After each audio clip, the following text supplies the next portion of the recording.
Hey, good morning, and welcome to the Comics Experience Graphic Novel of the Month Club, the Kids Edition. Yay, my favorite one, the Kids Show. I love the Kids Show. And this is for the month of September 2022.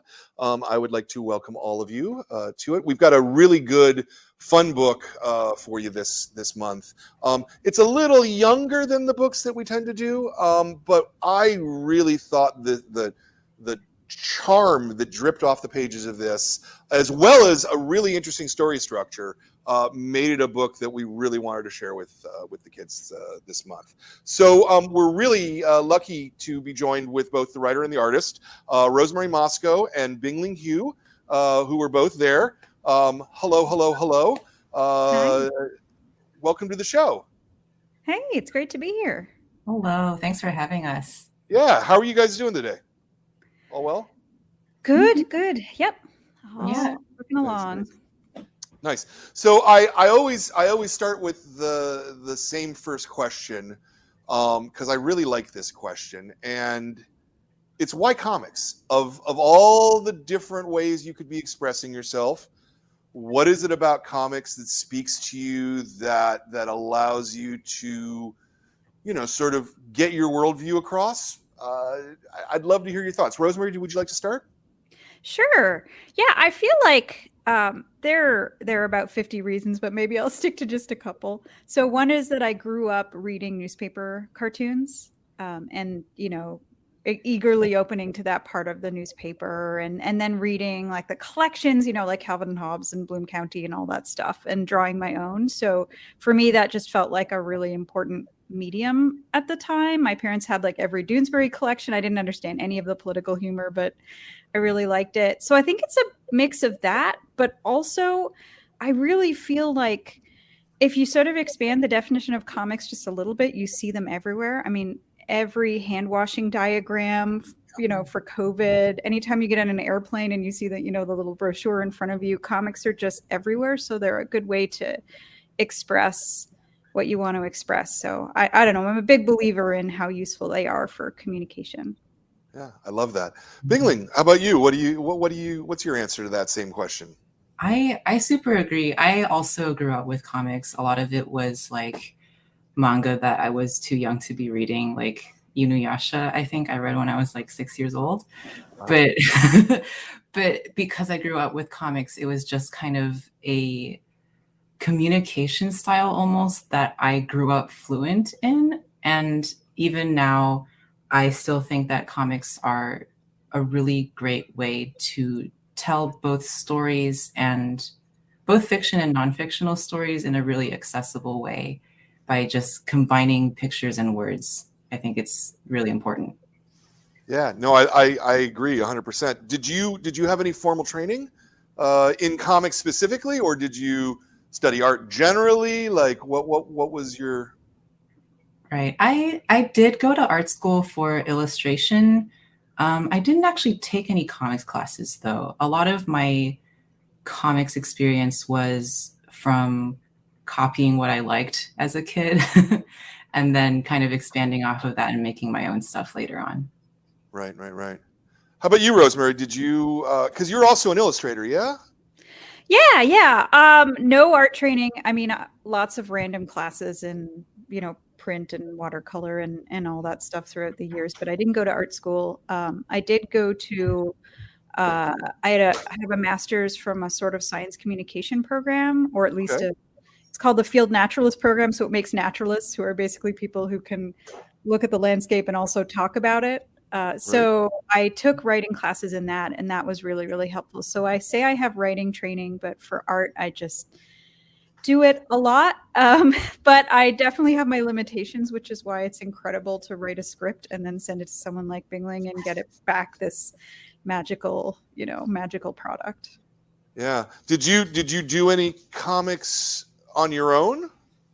Yeah, I have a webcomic called Bird and Moon that I've been doing for over 15 years. I don't know. I calculated it recently and it was mildly terrifying. Yeah. So I've been doing webcomics off and on for a really long time. I've taken, long gaps for things like grad school, and as a kid, I was always drawing comics. And then I had a comic for the high school newspaper, which I feel like everybody of my age says, you know, like a grumpy one about school policy and that kind of stuff. Right. Yeah, so I was always making comics, but they're more sort of the short, you know, the newspaper comic type thing. That's more what I'm comfortable doing. Yeah, kind of 4 panels and out. Yeah, and I actually have been doing more Bird and Moon comics lately, and it's really, really fun. They're all natural history, and I really, really like them. But they're definitely like a side gig. That's more of a passion. Yeah. And Bingling, how about you in terms of your early stuff? Were you doing comics when you were kids? Yeah, a lot of my first comics were kind of autobio, 4-panel style. One comic that really influenced me growing up was Azumanga Daioh, which is a like high school slice of life comic by man, I forgot his name, but it was very much like every strip was just 4 panels, very quick, snappy, like comedy. I think that was a very easy way for me to get into making comics myself, because it's like, oh, it's just 4 panels and they're all squares and they're all the same size and it's just people talking. This is a very accessible way to start making them myself. Yeah. When did you start doing longer form work? I think Expedition Backyard is definitely the longest comic I've ever made. And it won't be the last, but it was definitely the first one that was honestly any more than 5 pages. Wow. I was doing very short things before Expedition Backyard. Yeah. That's a pretty substantial change in sort of working, and it's kind of the difference between running a sprint and running a marathon, I suppose. Yes. Can you talk maybe a little bit about the challenges of that? Yeah, I think the challenges with making a longer work is, I think stamina is a big issue, because with the short comics I was used to, it was kind of, 2 to 4 pages, just bang it out and be done with it. But with Expedition Backyard, which I believe is 112 pages, it was a lot of doing everything in layers almost, so that, both for editing purposes, but also so that the artist does not lose steam. I think being able to finish the whole thing in one layer at a time kind of helps you stay motivated. And by layers, I mean stuff like thumbnails and sketches and inks and then colors finally, as opposed to doing one page complete and then the next page complete. I think that's a really easy way to lose steam. Yeah. It's interesting because, I talk to a lot of cartoonists and I get a lot of different answers to this question. And there are people who literally do 1 page at a time. There's people who do sort of 8-page chunks at a time. Every single path, and they're all valid. That's the great thing about making comics, is there's not a one particular way or another. Rosemary, let me ask you, in terms of the structure of the story, was one of the things I really liked about it. And the story is basically 6 sections. Yeah. 5 sections, I guess. Did you write them like that? Like in terms of constructing the story? Yeah. Well, first off, I had to say, I had to look up the creator of Azumanga Daioh, because I also read that and I was like, why can I not remember this? And it's Kiyohiko Azuma. So I was like, it was right on the tip of my tongue. I was like, this is killing me, because those are some of the most inspiring things. But yeah, I struggle a little bit with stories. So I'm mostly, like I said, like a short form comic writer, and I write nonfiction books too for adults and kids. So this was a challenge. I think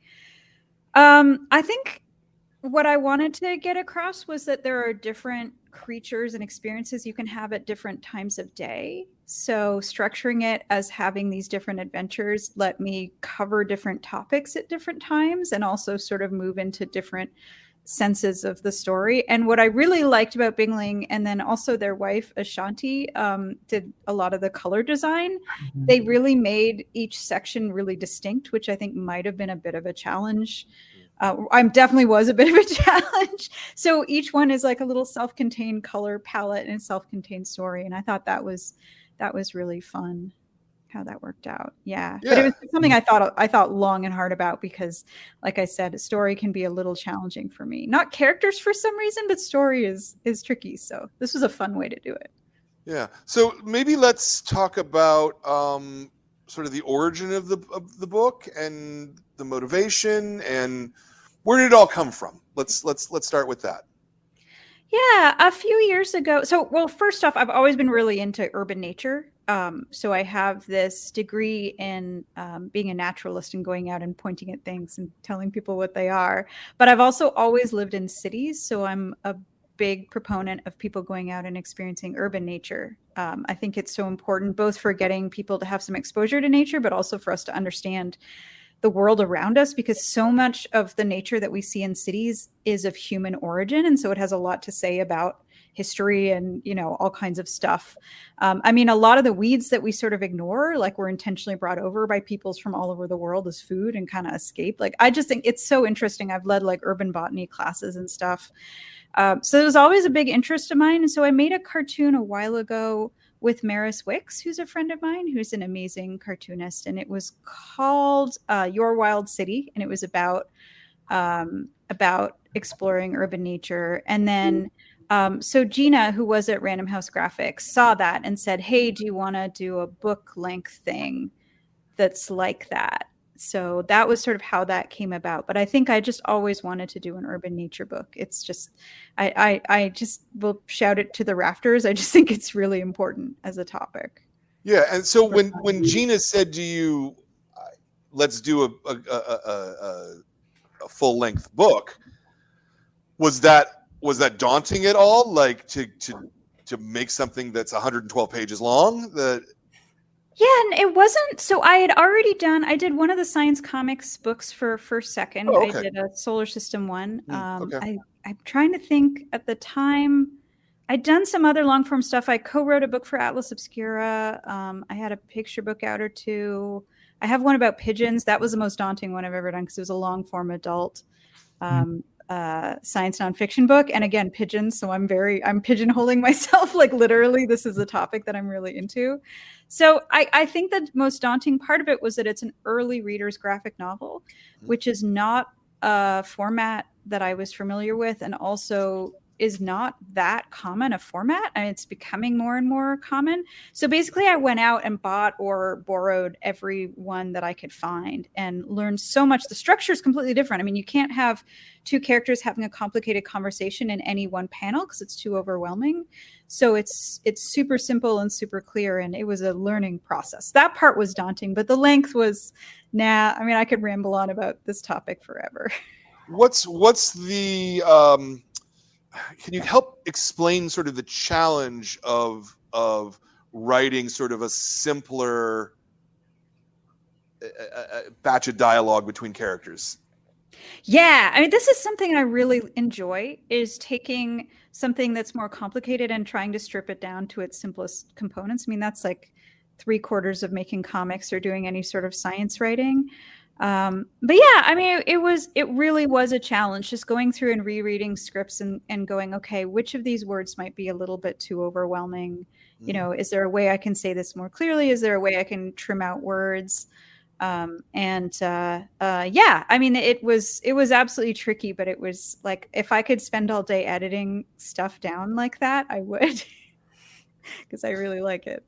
It's interesting because I hadn't really considered that writing about science is in a lot of ways much like comics, where you're trying to reduce things down to the clearest, most simple. But it makes a lot of sense when I think about it, that's what you would do when you write about science. Yeah, no, that's such a good point. I mean, I feel like I make that connection like intuitively, but spelling it out that way, it's really true. It's like a puzzle. So one of the exercises we had in grad school in my writing class was we had to take a scientific paper and then rewrite it in 300 words, and then rewrite it in 100 words, and then rewrite it in 50 words or whatever. And these things are so challenging because to simplify without being inaccurate is, it's like the challenge that I live for, but it's so difficult. So yeah, it was a really fun challenge, but there were definitely moments where it was like, oh, I wish I could use a Latin word or explain evolution or something. Right. Yeah. Was that a stricture that was put on you by Gina, or was that something that was, because what I find because we sell a lot of comics to a lot of different kids, I find that kids like encountering words that they don't know and figuring out what that word is. Yeah, it's a balance for sure. It's totally a balance. For this level of, like, for very, very early readers, I think you don't necessarily need all of the vocabulary, but I did want to make sure all the animal names were in there, like I wasn't just saying a bug, I was saying it was this particular species. So I think it's not totally simplified. There were just some things where I thought, oh, this isn't super necessary. Oh, and I also want to mention, so one of the reasons why I was excited about working with BINGLIN is that they do science communication for, are you still doing the aquarium? Yeah. So there's a whole world of us, of science communicators, and I wish more people knew about us, where our job is to do that kind of like gap bridging, and it's the most fun job. So please use us, take advantage of us. We are amazing. We're out here. Is it a subsection of science? I don't. Tell me more about this, both of you. Yeah, I mean, science communication, it's always been a thing. It's just, it's got a label now. And it's just, there's so many different jobs in that field. It can be anything from technical writing to doing YouTube stuff to editing to, art to infographics. But it's really wonderful because not all scientists are interested in communicating, and also many of them are very busy. So the ones who can do it, the Bill Nyes or the whatevers are the Katie Max and stuff are incredible, but not everybody can do that. So there's a whole field with its own training involved in communicating that stuff. And as someone who was always into art and science, when I discovered this field, I was like, oh, it's telling people about nature, except doing it where you're thinking about what they want to hear as opposed to just telling them facts. I had to learn not to do that. Yeah. I would think too that it's a little tricky for artists to communicate science, because sort of the brain is a little different from the fact versus the art. Is that at all a rational thing that I just said, or is that stupid? I think it's reasonable to think that way. I think, like, for myself at least, my art has always been more on the observational side. So, like, even before I started thinking about myself as a science communicator, which I only started thinking about myself as that in the past like year or two, even though I've been one for at least 4 years now. Even before then, the art that I did was a lot of observational drawing, whether it was people watching and drawing what people were doing, or like nature watching and drawing trees and bugs that I saw. But that kind of drawing, I guess, is a little bit separate, you could say, from art that is pulled entirely from the imagination. That's actually something that I kind of struggle with, is pulling art entirely from the imagination. I need my references. So my work at the aquarium is a lot of taking photographs or videos or otherwise, one-to-one completely accurate representations and recreating them in a way that is more digestible, so that audiences of all ages can see what's going on. And I think that's kind of the crux of science communication, is and also comics, is taking information and making it more approachable. And how approachable depends on your target audience. Like for Expedition Backyard, I believe the demographic is age 4 to 8 or something like that. But then at the aquarium, it's kind of just family friendly, which could mean any age, really. Yeah. Did you, in terms of making the characters, I don't know, iconic or because they're very cute, right? Like, and Mole and Vole are clearly a mole and a vole, but they're also very cartoony. They're very children friendly. So, what was your process there in sort of constructing the characters? So let's see. I'm pulling up my character designs on my screen, which I could start screen sharing if we want to do that. Yeah, if you'd like to, that's fine. Yeah, so when I was looking at Rosemary's notes were an eastern mole, and I think, was it a field vole, you said? I think it was a meadow vole. Meadow vole. You know, very important to distinguish. They look very similar. All the moles. Yeah, when I looked at photos of these animals, I was like, oh, they're both blobs. Which is great and cute and super good. But I think when I was designing them, I was like, well, I don't want them to look the exact same. So what I ended up doing was with a lot of character design, especially character design that is meant to be more readable, more instantly readable, rather, I try to make them as shape-based as I can. So let me share real quick.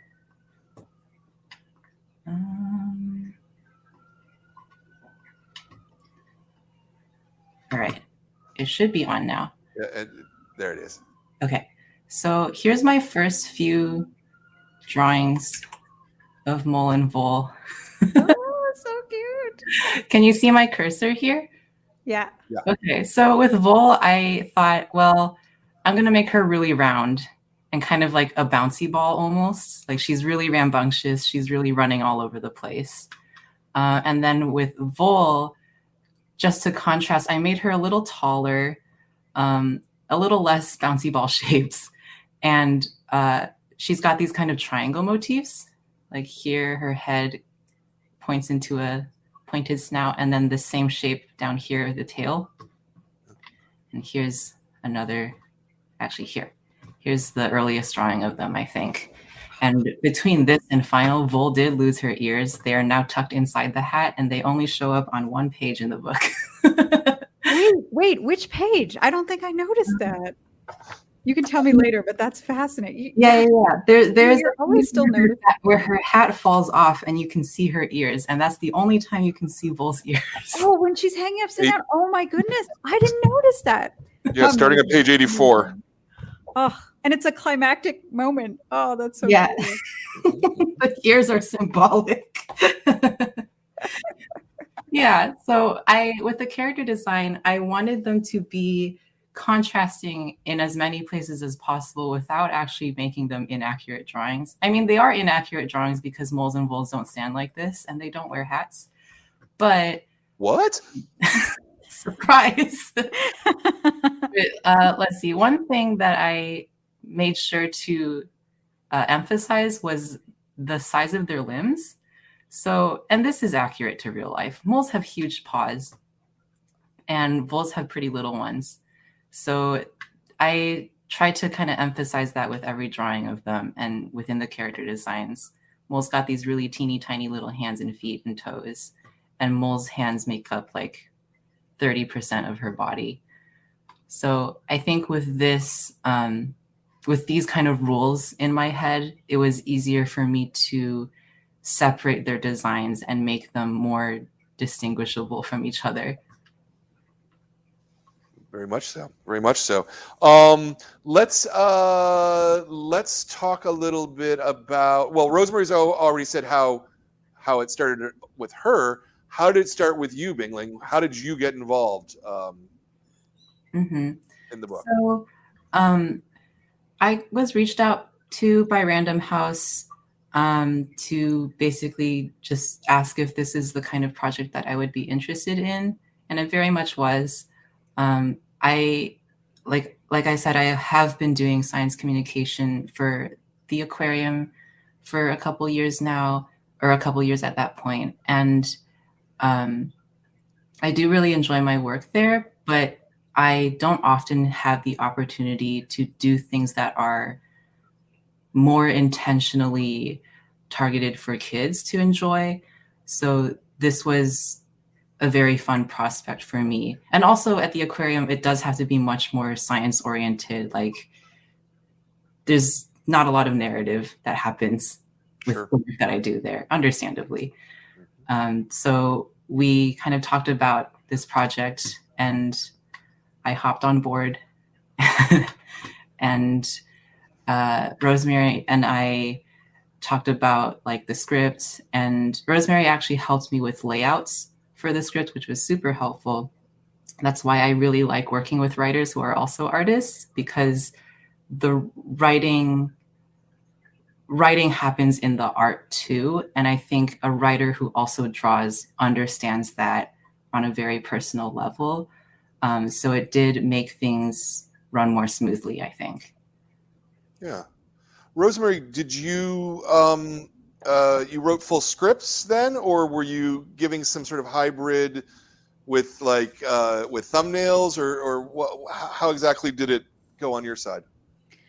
Yeah, so the way I like to work is I don't like to get in the way of the artistic process, because artists always come up with something incredible that I didn't anticipate. But I wrote, I think I sent Random House just a standard script, like page 1, so-and-so, page 2, so-and-so. But while I was mapping out the book, I wish I had them here, but I drew the world's worst thumbnails. I mean, literally just blobs, and I would write like tree and whatever.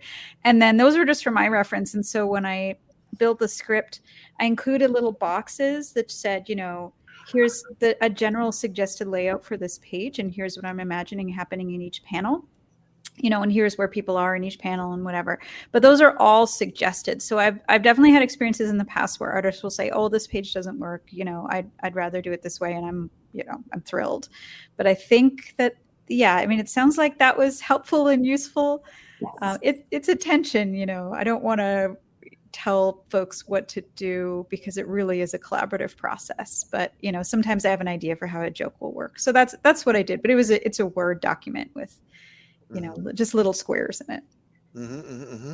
And BINGLIN, when you got those, like sort of, I guess, what percentage of Rosemary's work did you go with, and how much of a stamp did you put on it? Right. I followed the script in terms of like dialogue, pretty much 1-to-1. Sometimes I would change something if I was looking at the mock-up I was putting together, and I decided that, this one speech bubble was one word too big. I would kind of shift things around. Because I think that is something that's a little hard to know until you actually have the page in front of you. Sure. But script-wise, I pretty much followed everything. Layout-wise, I also mostly followed. There were a few things where I shifted things around again. I wonder if I can pull up the script and screen share that again.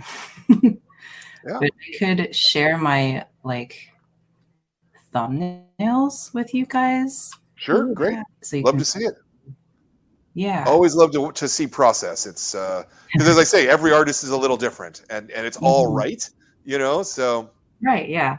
I think it's really good I think something that was really hard for me before I started making comics on a more quote unquote professional level was I just didn't know how other people made theirs. So I was like, well, how I draw my 4-coma autobio is I just ink right on my sketchbook, and I don't, because it's not meant to be professional, I'm not going to script it and sketch it and then ink and color and print it.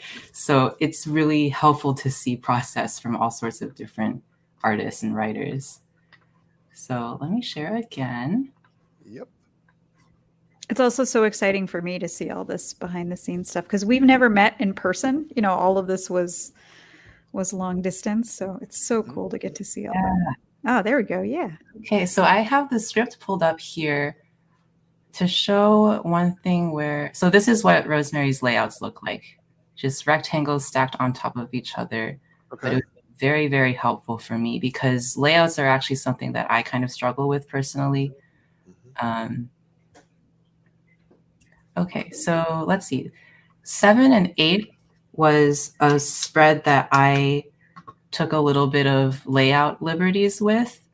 So in the original script, you can see it's just a 4 square for both. What I did instead was, if you can see this here, these are scans from my sketchbook because I did layout, or I did thumbnails in my sketchbook. So what I did instead of a 4 square was I did one big panel where Vol is saying, let's go yell at an owl and scurry away when it tries to eat us. And instead I have this inset panel of Mol's reaction being like, let's not do that. And then kind of following that pattern again with, let's go swim across a stream full of hungry fish.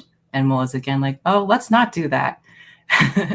And then here we have again more inset panels of Mol reacting, and she's kind of actually breaking the panel here to lean over and be like, we should really not do that. It's very dangerous. And then in the final one, I have it reversed where Mol is the one imagining this time, and Vol is the one in the inset panel going, yeah, let's do that. So I'll show you, this was the thumbnail version of this spread.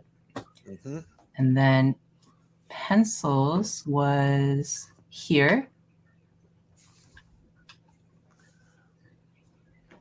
Not a ton has changed between thumbnail and pencil. Yeah. And then inks I can show as well, I guess. Yeah. Inks I did traditionally. So inks I did with real ink on paper instead of with a digital program. And what I had a lot of fun doing was with their characters' imagination sequences, I used a different brush actually. So most of the inks in this book were made with a very fine line fountain pen. There's not a lot of variation of thickness in the lines. But with the imagination sequences, I thought it would be fun to do something a little more funky, more gestural, and kind of loosey-goosey. And then in the final color, here's what that sequence looks like. Yeah.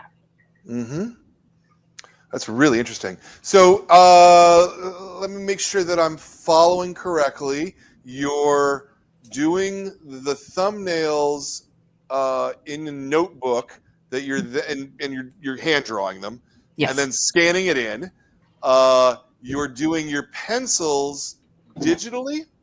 Yeah, I did the pencils digitally because with pencils, I think for me at least is the part where most things shift around. So I want to be able to erase and redraw and erase and redraw as many times as I need to, because I'm doing a lot of thinking here. And if I did that on paper, I would waste a lot of paper. and then you're doing ink physically. So what are you doing? Are you like printing out a copy of your pencils and then lightboxing it, I guess? Or yeah, that is what I did. So with the pencils, I'm showing these in pink and blue because I think that's just how I drew it. I prefer to do pencils in a non-black color, but when it's time to print these, I change everything to black, print it out, tape it to the back of a piece of paper, and lightbox it. And then the color is obviously digital. So you're going physical, digital. Yes. Neat. I like that. So cool. That's pretty cool. It's neat. It's neat to see that stuff. I always love watching that process. How much thought are you giving about how panels lead into each other and leading the eye correctly. I think that is something that I don't think about too much. At least it's not in the front of my mind. There are some times when it becomes a lot more obvious, I guess. Like, let's say with this spread, we literally have this pathway guiding your eye across the page. Yeah. But most of the time, I don't think it's something that I'm actively thinking about. Or it might be the kind of thing where I do it so much with my other illustration work that it kind of comes naturally almost. I think it's very easy to do eye guiding with natural settings, actually, because you've got these like stems and leaves. Like this stem is pointing you down. Right. And then these stems are kind of boxing you in so that you're focused on what's underneath. Right. And then, this grass leads you back up here. Like I wasn't actually thinking about any of this when I was making it. But if you ask me to analyze the stuff after I'm done, I could talk about it for ages. Yeah, absolutely. I wonder too, like, if you would approach it differently were it for, say, older kids, or if it had more panels per page, because I don't think that there's any page in here that has more than 4, I want to say, other than the big double page spreads, which you could argue have 20 panels on them in a way, but so there's a certain simplicity that's wanted for this, so you don't need to make those kinds of decisions as much. Yeah, I think it was good for me to start with a kids graphic novel as my first foray into graphic novels, because there are a lot of things that make it easier for me as a creator. Yeah. Rosemary, when you were writing, were you thinking about the limitations of number of panels or things like that as well? Yeah. Yeah, I mean, I was told, when I first got this was suggested to me, I was told, by the way, this is a genre, because I was like, oh, I've written for, middle grades, and I've done like adult stuff that's had really complicated. I mean, I did this like page for the New York Times that was like a full size, like there was so much going on in it, and it was just like this, and they were like, oh, we want a really wild layout and this whole complicated thing. And like with this, the assignment was, don't make it too complicated, because this is for kids who are just learning how to read comics. And so you don't want to make a fancy layout.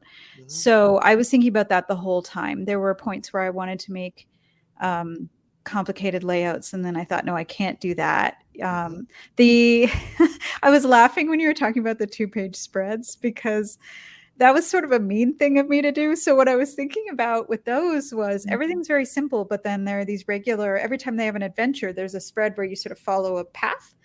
And I was thinking about when I was a kid, I really liked these maze books where there was these sort of choose your own adventure sort of maze style books where you would hold the paper open and you would trace different paths, and depending on where you wound up, you'd end up at different things. And it was so cool to have that interactive experience with a page. So I wanted that.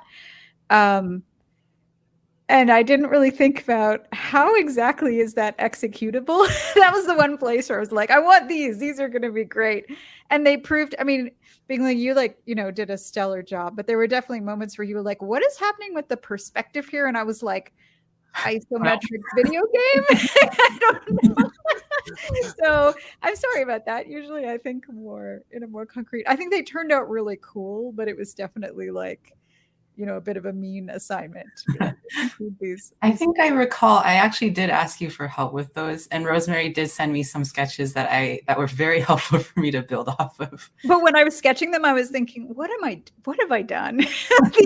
This is really odd perspective, but I just wanted that experience of wandering, through a natural setting or, a city setting. And because when I'm they say that the way naturalists hike is we do the naturalist crawl. It's really frustrating to anyone who's not a naturalist. So you pick your way along. You're like, oh, look at that lichen. Oh, look at that tree. Oh, look at this.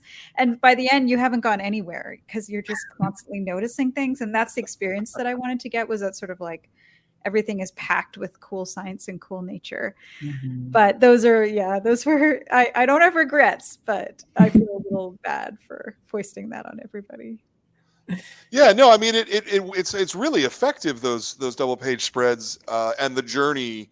But you're right, there is kind of no perspective on them at all. You know, I they're mean, little, they're big, more they're than others. yeah. Depending on what I was making BINGLIN draw. That was. I knew they wouldn't wind up with a super realistic perspective because they couldn't. But Yeah. challenge. What would you say, BINGLIN, was maybe the most challenging thing for you to draw in the book? Because you're in, 5 different environments at different times and different places and city and country and all around. Yeah, I think just flipping through, I think those map spreads were pretty challenging in a fun way, because I had to kind of think about what rules I wanted to throw out the window, because this kind of spread simply can't be realistic. Right. Both in terms of showing the information all at once and also having it be, visually digestible and also easy for me to draw without going over the deadline. Yeah.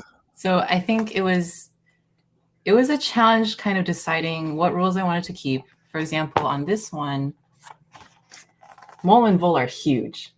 Mm-hmm. But the point of this spread is not realism for size. The point of this is where they are going, what they are seeing on the way. Yeah. The setting, like this apartment building is 3 stories tall, but also vole is like, if we were thinking realistically, which is not the point, vole would be like 3 feet tall in this picture. Sure.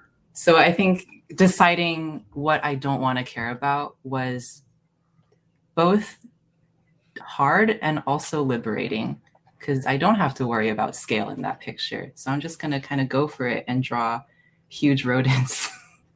Yeah. How about in things where they're not the double pages, like in terms of any individual animal, or was the opossum family harder than the rearing snake versus the bumblebee, or things like that? That's probably too broad of a question, but right. Yeah, I think the hardest animals for me to draw were all the sequences where there's a predator animal that is actively trying to predate on our protagonists. And that happens, I think it happens twice, both with birds of prey. Here's the first one. And then the next one was an owl. Yeah, there's a red-tailed hawk and a great horned owl. Yes, here. So I think both of these were harder for me, not in a bad way, but in a challenging and fun way, because up until these scenes, all of the animals that I've drawn are pretty stylized. Like, we've got an opossum smiling, and we've got animals emoting in ways that they wouldn't in real life, because the purpose of those drawings are for readers to be like, oh, that's just like me, or I know that emotion. I can feel what these characters are feeling. But the red-tailed hawk and the great horned owl, they are trying to eat the characters like they do in real life. And it was a little hard for me to draw that in a way that still made it feel like it was in the same universe. Like, I didn't want to draw a hyper-realistic hawk diving down to eat these cartoon animals. but I didn't want it to feel too cartoonish either, where the danger doesn't feel real anymore. Mhm. So yeah, it was a challenge, but I think it was a lot of fun too. I think something that I really enjoyed drawing was this owl licking its tongue, licking its mouth because it's hungry. And I think that kind of pushes it more in the realm of cartooning without making it too silly, because I don't want these sequences to feel silly. They are scary because these animals are running for their lives. Yeah. How much of this existed, Rosemary, in stage direction? And as a sort of a follow-up to that, did you have any particular concerns or experiences with the what's the right word, anthropomorphizing the animals? Yeah, well, so in that case, I didn't describe the characters and how I wanted them to be drawn. That I wanted to leave entirely up to Bingling. I feel like, at least in my experience, things have gone way better when I so first I'll look at the artist's work and say, okay, what do they seem to like drawing? And then I'll give them that. And it just seems to make it look like they're having more fun, I guess. Sure. Anthropomorphizing, I mean, that's something that I think about all the time. And I struggle with, because I mean, in my own cartoons, it's all animals talking and describing their personal, their bits of science around them and stuff. I feel like there's such a long history, like long human history, of making animals be characters and be little people too. I think so long as you're not sort of using the animals to justify any really terrible behavior, it's like, I think it's fine. I think kids really understand the line between a talking animal and a not talking animal. Sure. But it's definitely something, I mean, I wanted to be respectful of all the animals. I really like that they have a little conversation with the owl while they're trying to escape, where, like Vol is saying, "Oh, I didn't know owls live in cities," and the owl's like, "Well, actually, blah blah blah," and they're and they're having this conversation, and Vol's like, "Come on." Yeah, so those, my parrots are chiming in and yelling. Yeah, so I don't know. I mean, again, that's one of those simplification things where you sort of have to think, is the result sort of justified by, the liberties that we're taking? So there's an example that I think about all the time, about that kind of shorthand where, so when you go to the airport, at least when I go to my nearby airport, there's an icon for arrivals and an icon for departures for the planes. And the one that they use for departures is a plane going up. And then the one they use for arrivals is a plane going down with its wheels out. Like, you'll see this little symbol. Right. And they're really clear. They perfectly explain what's going on, for anyone, no matter their language. If your plane is going straight down when you're landing, you are in a bad state. That's not how a plane lands. Planes Sure. land with their noses up. Yeah. So it's one of those things where this is sort of a necessary error, I guess, in communication, but the result makes sense. So it's not just about simplifying. It's sort of like, okay, what liberties are we taking and why? Mm-hmm. Yeah, no, that's a really interesting point. I hadn't thought about that at all, but it's absolutely true, but if you pointed it with the plane going up, no one would understand that was landing. Yeah, and if you're being photorealistic, or you're doing a video or photo, it's clear what's happening. But with the level of graphics that we're dealing with, I was thinking, like, if it was two planes nose up, but one had its wheels, like, that wouldn't really be clear. So, you have to sort of make these decisions. And so I think that's the challenge. But I just think about that, if the airport is thinking about it that way, then maybe I can too. I can make little, inaccuracies. Yeah, no, that makes a tremendous amount of sense. Let me ask about Mole and Vol themselves. Was there a reason that you chose those two animals, or was it simply that they rhymed and that made it cute? Okay, that was a large part of it, is that I thought it sounded fun to have two similar animals. They are really similar looking animals. I mean, all those small mammals are. So sorry, Bingling. They're especially, I mean, there is no more sort of generic platonic ideal small mammal than a vole. Like, they're just a little round guy.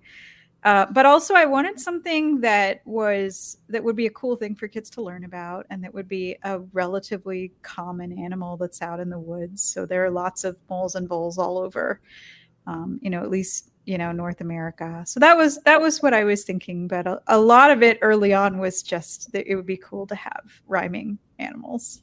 Yeah, I got that for sure. Maybe let's talk just a minute about sort of the editorial process, Bingling, because this was your first long form comic, Mm-hmm. right? You said the previous thing, the longest thing you'd ever done was sort of 5 pages.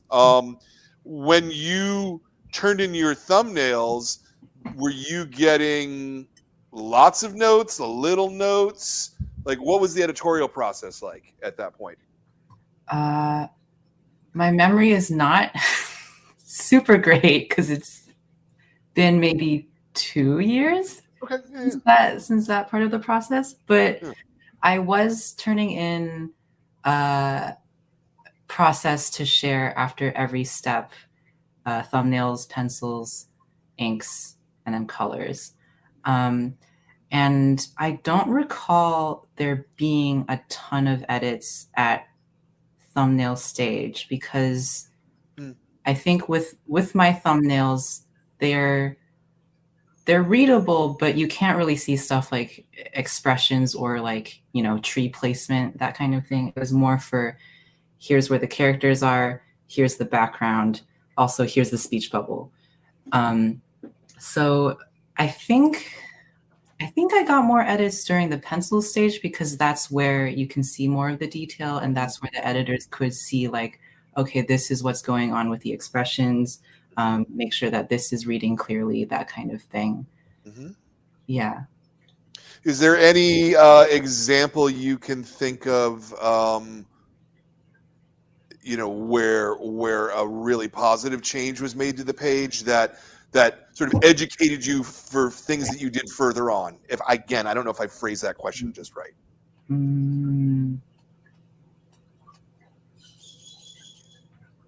I definitely remember a couple times nitpicking about like some animal related accuracy. I can't think of what that would be now. Oh, okay. I remember, I think we decided, okay, there were a few things that that wasn't in the script.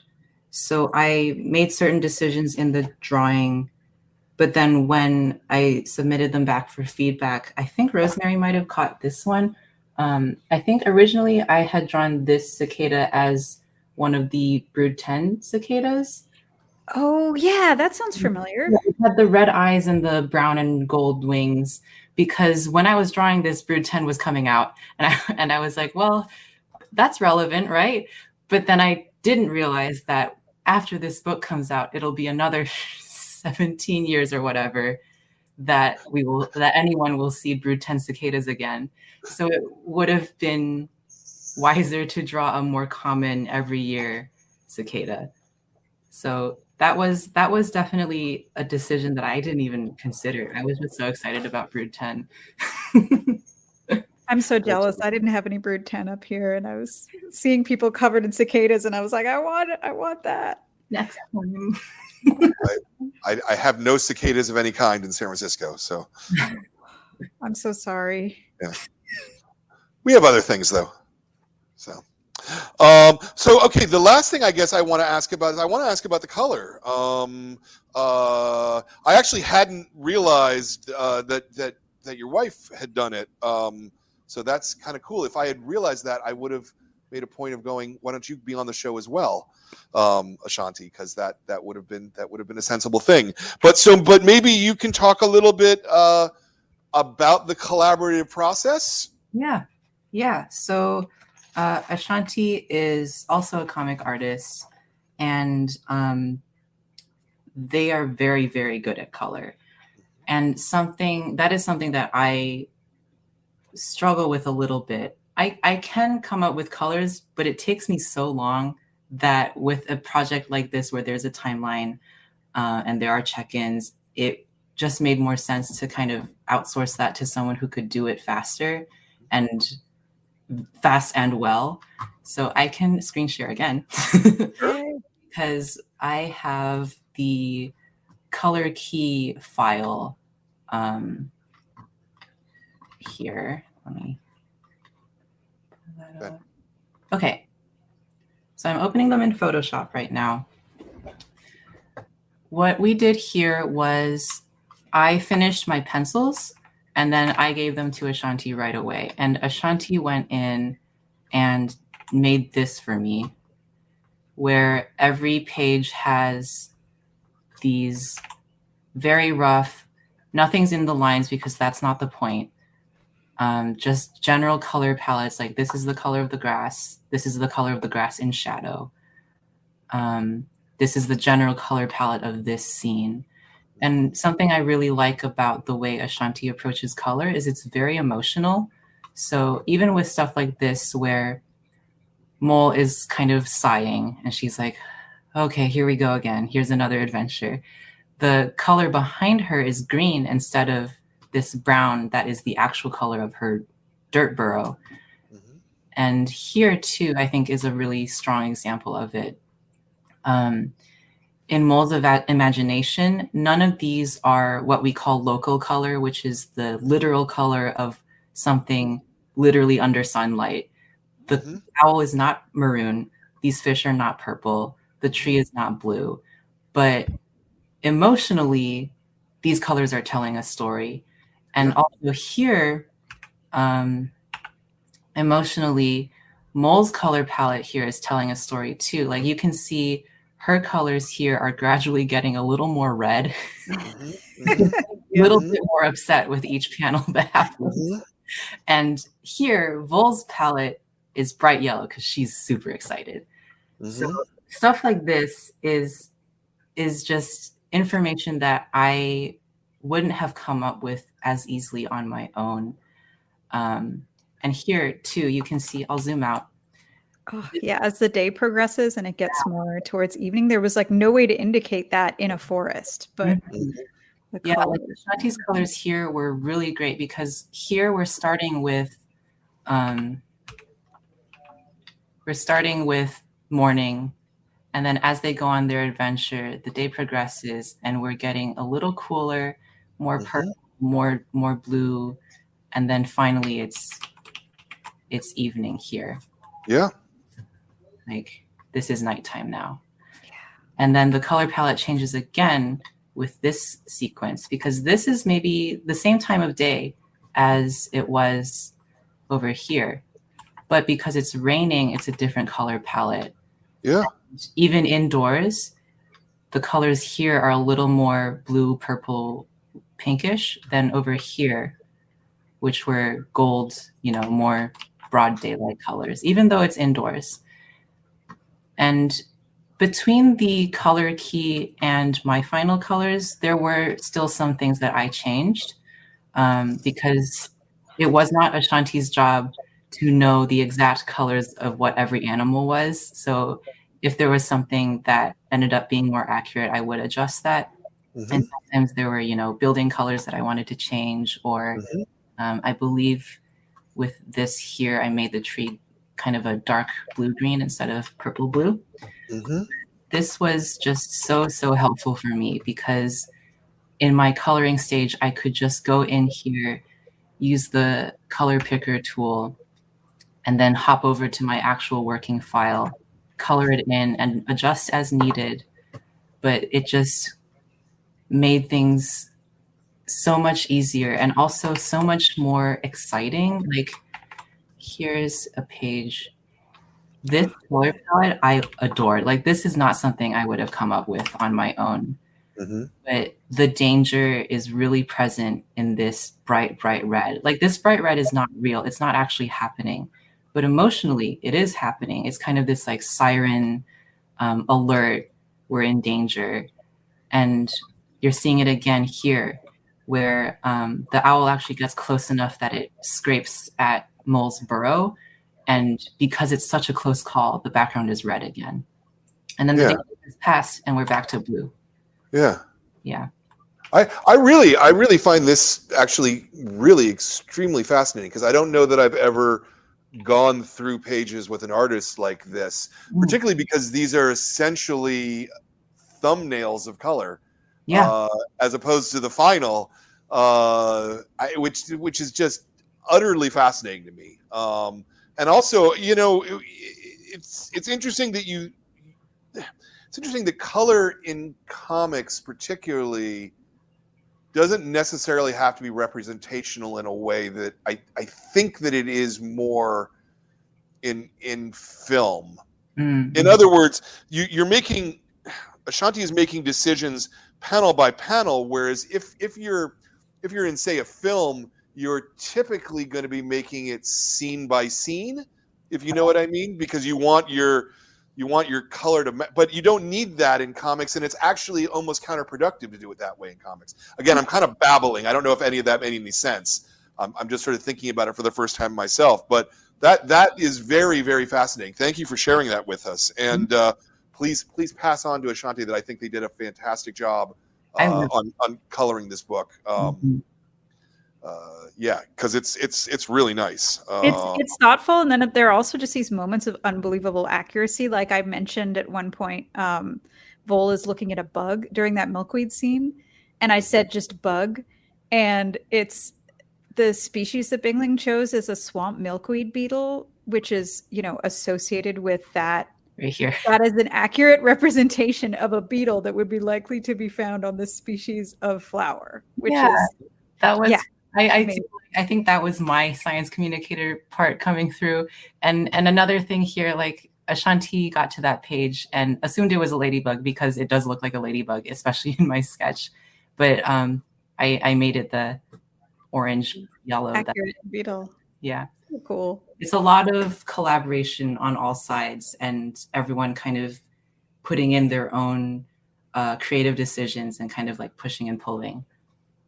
Yeah, and you know, and I imagine that the average kid reading this is not registering any of this, like in any kind of a conscious level, if you know what I mean. And so that's why I really appreciate the craft that's gone into this, because it's hidden to the kids in most cases. You know, not hidden, but you understand what I mean, I think. Yeah. Yeah. No, this is a fun book. I really wanted to thank you for this because it's a really good book, and it has the feels and it has the brains, and I really liked it a lot. Thank you so much. I'm really glad that it resonated because it was a challenging and new experience. So that means a lot. Well, and particularly because I'm reading it as an adult, right? I'm not reading it as a kid, but it worked for me on many levels as a piece of cartooning, So yeah, that's kind of swell. Let me ask you one kind of last question on process Binglin. Can you sort of tell me like how long each step took you? Like so when you're doing the layouts, are you doing 4 or 5 pages a day? Or you like how long does it take you? I actually have a Google sheet that tells me how much I spent on each stage, but I will have to pull it up.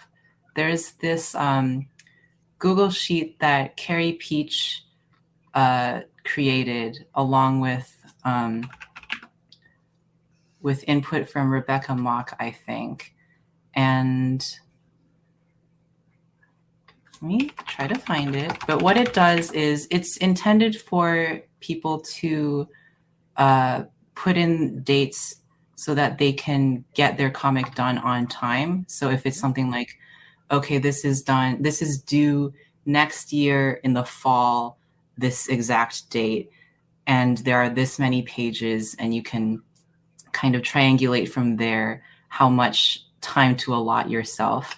Sure. But I don't know where it is. Well, I was asking for a general sense rather than you don't have to tell me it was exactly this many hours. There's a lot of spreadsheets involved in this kind of thing and notes, because I do the same for nonfiction. Yeah, it's like so much calculating word counts and page counts, and they don't tell you in math class that that's what you're going to wind up using it for. But on the writing end, it's easier in a way on the writing end, because once you've written the script, and that's, that's kind of it, Yeah, definitely.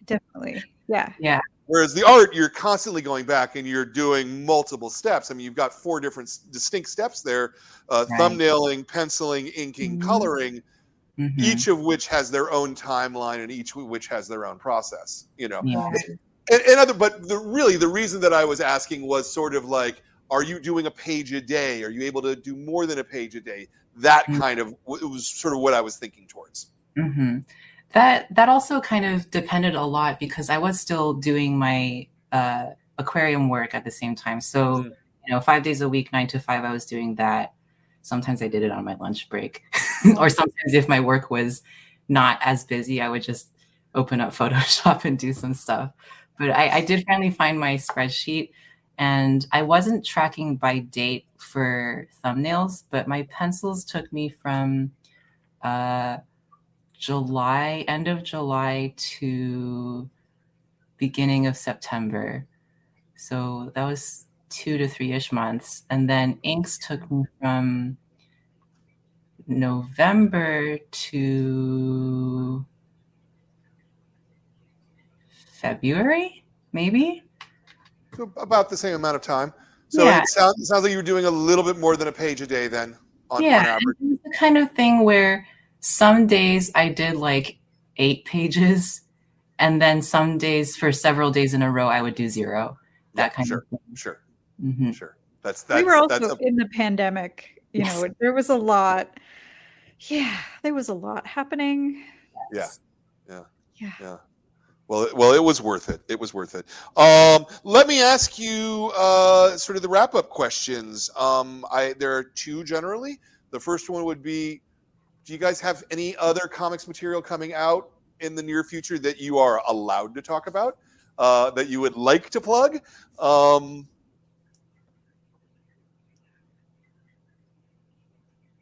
you want to go first? Do you have anything? Not really. I came out with like an indie zine just now. It's actually selling right now at SPX currently. Oh, nice. Yeah, my housemates are selling a few things at SPX for me, including this book. That one is just a zine where it's just drawings of my cat. Where can people find it? Is it on your website? It is not on my website. It's on my Twitter, which I'm not active on, but I think I shared it. If you go to my media tab, it's the third thing. It's the third most recent thing. It's called You Will Look at My Cat 2021. All the drawings of my cat I did in 2021. It's very straightforward. And that one I actually printed through a risograph printer, which I'm very excited to see. I actually haven't seen it yet because the printer that I reached out to just brought it straight to SPX, which I'm not at for health reasons. But that's my most recent thing. I do have other projects happening eventually, but I haven't started yet. I'm still on break, I guess. Okay, that sounds great. How about you, Rosemary? Do you have anything else upcoming that you are able and willing to plug? Not really. So I put out, I think I had 3 things come out this year, something like that. So I had this big book about pigeons come out last fall. That was the first book that I've illustrated, and that was a lot. So I've spent a while giving talks about that. I've been trying to move forward with another book like that, but it's been a little challenging just coming up with the right idea. I've got 2 picture books that I've sold that I cannot talk about, but they are let's just say similarly naturey and buggy.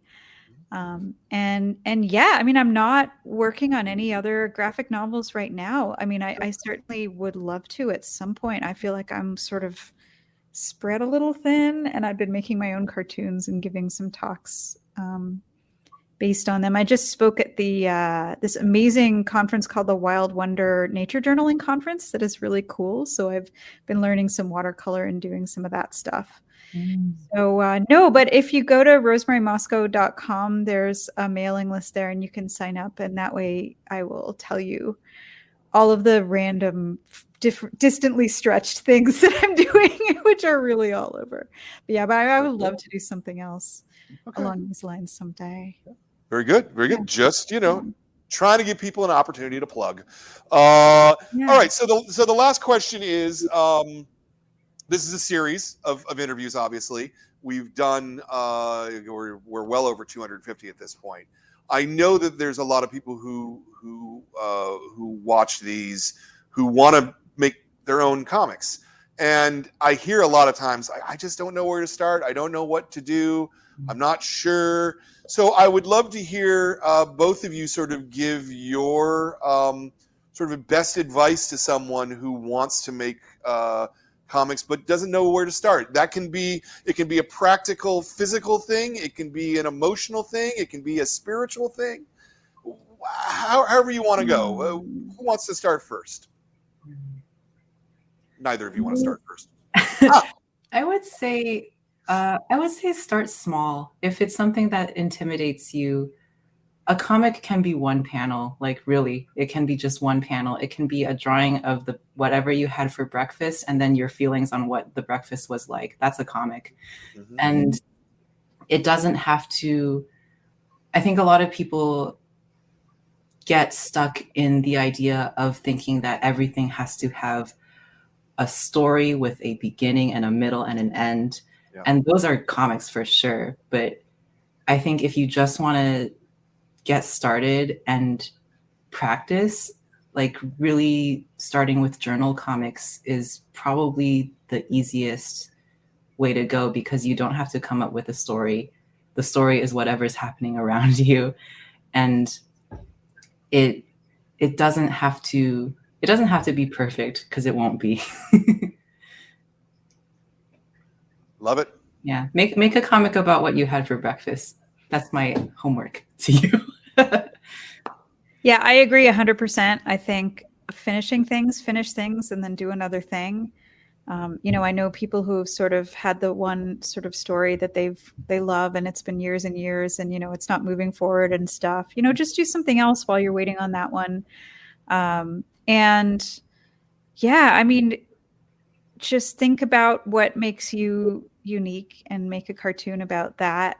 So just start putting things out and, think about what you love and that will sort of, move things forward for you. But yeah, I think just do it is the number one thing. I mean, I feel like for me, it was doing zines and going to zine fairs and just always having something new, and small really helped me learn and also connect with people. Oh, and that's my final bit of advice is get to know other people who are doing this too, because we're all alone in our houses with our pets thinking the problem I'm having now is not a problem that anyone in the universe has ever had before. And that is untrue. And I can't tell you how many times I'll go for tea with a writer friend and they'll say, oh yeah, you're stuck on this, or oh yeah, that's hard. Yeah, it's hard. So that is invaluable. So call your friends.